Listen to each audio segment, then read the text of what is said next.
Welcome to my channel A to Z sports voice. আজ আমরা কথা বলবো মোহনবাগান কাল ডেম্পোর এগেনস্টে কেমন একাদশ নামাতে পারে তাই নিয়ে। দেখো, আইডিয়ালি গোলে বিশাল কাইত অটোমেটিক চয়েস।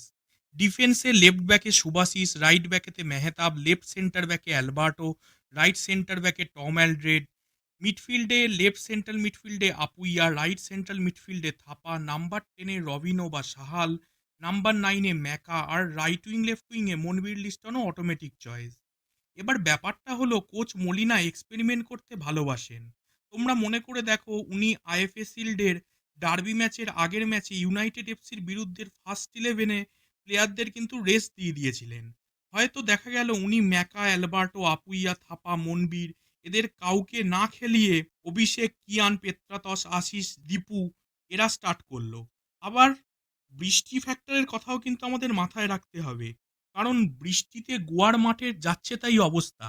তবে মোহনবাগানের পচা শামুকে পা কাটলেও চলবে না। মোহনবাগান এই ম্যাচ যদি জেতে, তবে 6 পয়েন্টের লিড নিয়ে ডার্বিতে যাবে। এটা গোল ডিফারেন্স বাড়িয়ে নেওয়ার জন্যেও বেস্ট ম্যাচ। আমার প্রেডিকশন, মোহনবাগান 3 গোলের বেশি ব্যবধানে জিতবে। তোমাদের কি মনে হয় কমেন্ট করে জানাও। ভিডিওটি ভালো লাগলে সাবস্ক্রাইব করো, লাইক করো, কমেন্ট করো, শেয়ার করো। ডেসক্রিপশন বক্সে ফেসবুকের লিংক দেওয়া আছে, সেখানে গিয়েও তোমরা চ্যানেলটিকে ফলো করে নিতে পারো। Thanks for watching.